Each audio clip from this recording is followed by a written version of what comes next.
Hey guys, today I'm here to talk to you about cystic acne and my experience with it. Now, I need to put a disclaimer out there right now. I'm not a dermatologist. I'm not a skincare professional. This is just my own personal experience with cystic acne and how I was able to get rid of it. So let's go ahead and get started. So first of all, what exactly is cystic acne? It's basically when acne forms in the way of cysts deep under the skin. It's deep within the skin. It's not like a surface type of acne, and usually they do not come to a head. It's just in the form of painful, deep, large bumps under the skin, and it can be extremely painful. It's very uncomfortable. It's very hard to get rid of if you don't know what the cause is.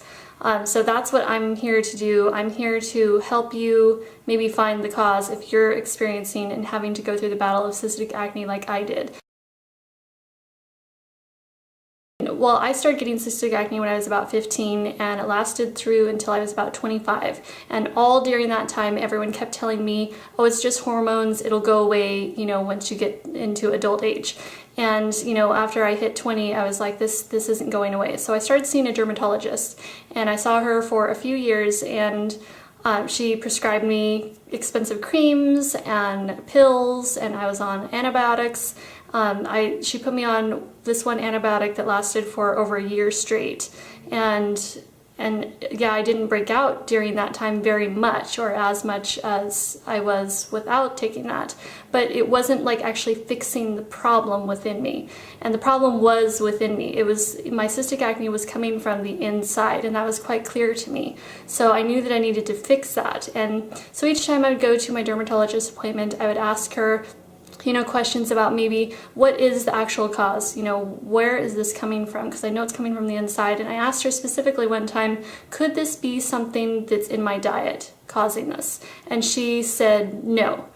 And so I thought, no, I did not accept that as an answer. So I quit going to her, and I quit taking the pills and the expensive creams and prescriptions, and I got off that entirely. I didn't go to another dermatologist again. I wanted to figure it out on my own. So I decided to start looking into my diet and figuring out maybe it was something I was eating, and that's when I realized that dairy was the cause of it. And there's a few other items in there as well, but dairy was my main cause. I found I was hypersensitive to it. Even just having things like a soup or something that has cream or butter in it, that caused, severe breakouts in me. So once I found out that that was the source, I was able to kind of pinpoint that and start avoiding those and eliminating those trigger foods from my diet. So some of the other trigger foods that you might find, I made a little list here, because I wanted to make sure I didn't forget to mention anything to you guys. So number one for me is dairy. I have to avoid dairy at all costs. Now it does slip in there sometimes still. Like I had croutons on a salad one time, and it not too long ago, it was like a couple months ago, and I didn't realize they had butter on the croutons, and I broke out in, quite a severe cystic acne breakout on my cheek. So I wanted to show you the before picture of this, and then after, which it took about a month to really clear and go away. So here we go. And I do apologize if this is graphic, but I wanted to just share the reality of cystic acne.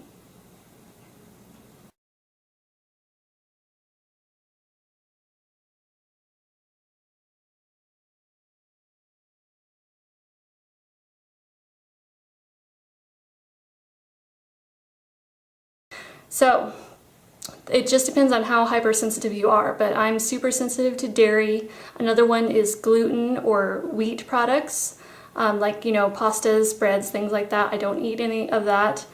Sugar is another one, but sugar, I can always tell the difference between a sugar breakout and say a dairy breakout.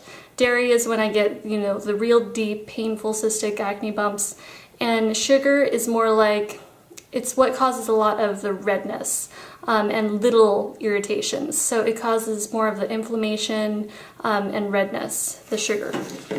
Also, certain nuts. I know for a fact that I can't have peanuts, and there are some other nuts. I'm kind of afraid to eat any nuts in general.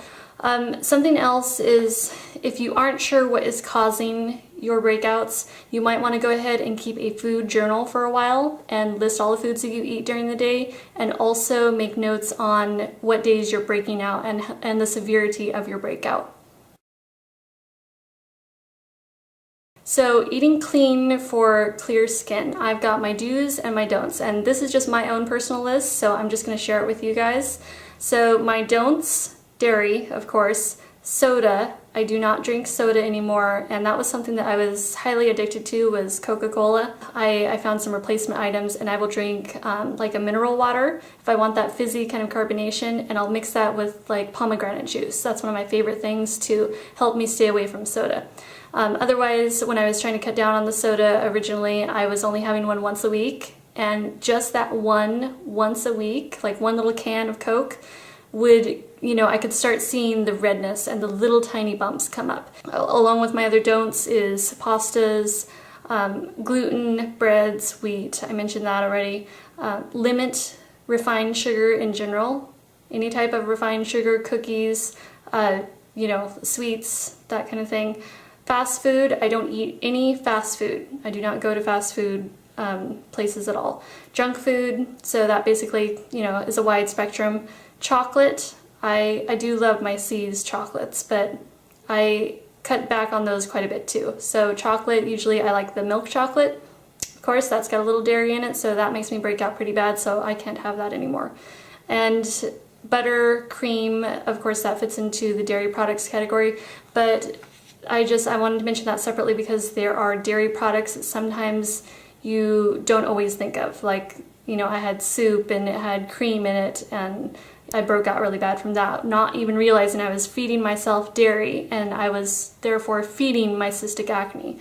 So you don't want to feed your breakouts, right? So try to change those foods, eliminate those from your diet. Now my do's for getting clearer skin, because I've had to go through this several times. Each time I've broken out, I need to kind of refocus, and I'm not perfect. Of course, no one is, but this is something I work at continuously, is having a clean diet to obtain clear skin. So my do's are: eat a colorful diet, rich in fresh fruits and vegetables. I eat a lot of fruits and vegetables every day. I like to have a salad at least once a day. I drink a lot of water, about 3 liters of water, which is, in fact I have one right now. This is 1.5 liters right here, so I drink 2 of those at least during the day. And let's see, I do eat oatmeal, so that's kind of like my grain. Otherwise, you know, I avoid wheat products. Juicing, we have a Jack LaLanne juicer, so we do a lot of juicing now. And you can do like green juices too, like rich, like dark leafy greens. You can do all kinds of juices. And it's so much cheaper than like going to Whole Foods. I used to go to Whole Foods and buy their juice, but it's like $5 for a little tiny 12-ounce cup. So we just finally bought our own juicer. I like stir fry a lot, steamed veggies. Now I do like Mexican food, and I don't deprive myself. I just kind of tweak it a little. Like I won't have cheese on my Mexican food. And instead of milk, I'll have like almond milk or soy milk instead of like regular milk. And yogurts too. I like soy yogurts. This just happens to be what I go back to every time. Like, even though I go and I test out all this stuff, I always return to Bojia because this is what keeps my skin clear. So this is the Bojia Detoxifying Black Cleanser. This is the Bojia Clear Complexion Cleanser, which I just kind of trade off on these. Like, this one was almost gone, so I just happened to purchase this one. So either one of those, they're both good for me. And then this toner, this is the Clear Complexion Toner. I use this daily. All these products I'm showing you right now, I use on a daily basis, morning and night. This is the Bojia Clear Complexion Treatment, and that has like willow bark, and you know, it's basically supposed to help with oil control and balancing the skin. All of these products are meant to help balance your skin. They're very gentle, and that's my key, is avoiding any harsh, irritating ingredients in your skincare and going with non-drying, very gentle skincare that's very basic.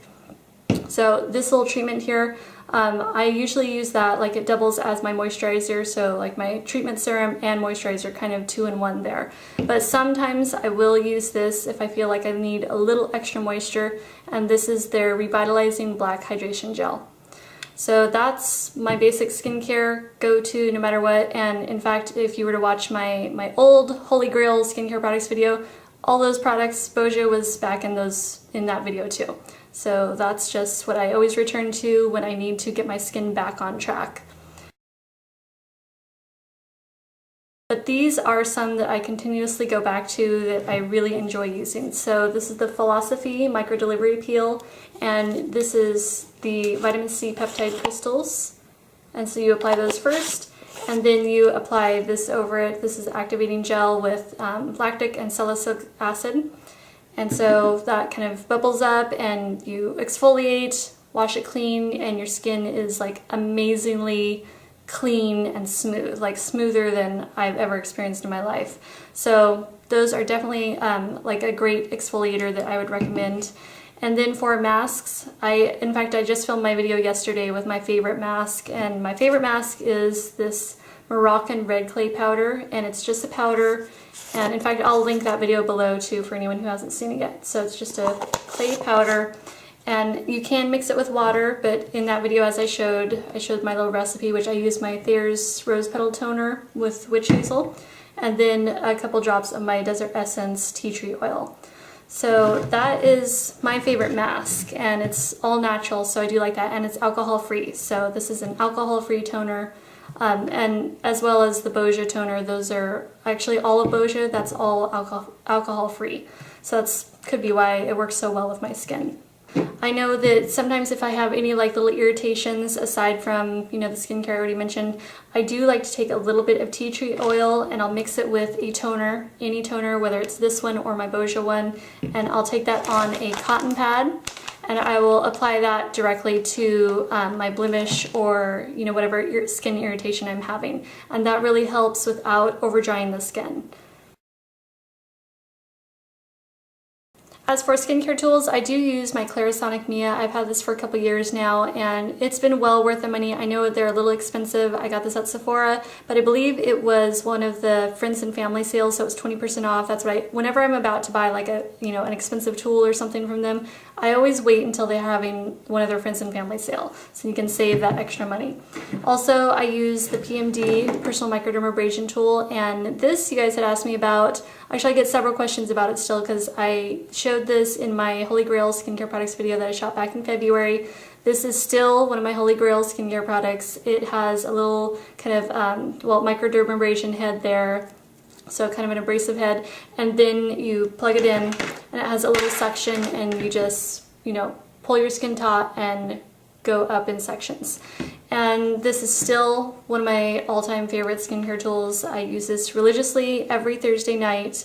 But again, with that said, these are not going to cure cystic acne. That comes from the inside out, and no topical item or product or tool is going to cure cystic acne from the outside. You've got to get it from the inside, the root of it. So I think that's basically everything. I hope that someone out there finds this video helpful, and I hope that, you know, maybe my experiences can help save you guys from battling cystic acne for years like I had to do when no one really had the answers for me, and I had to go find the answers myself on how to get rid of it. The next video that I'm going to be doing in my skincare series is going to be on acne scars, which is something that I'm currently working on because I do still have a lot of acne marks from all those years of having to deal with the cystic acne. So that's a project, that's like a work in process right now. So I'm still going to be experimenting with oils and things that I'm using right now, and I won't say anything more about that until I actually put that video up and share any information I've found about helping acne scars. So thank you guys so much for watching. I hope you found this helpful, and I will talk to you again soon. Bye.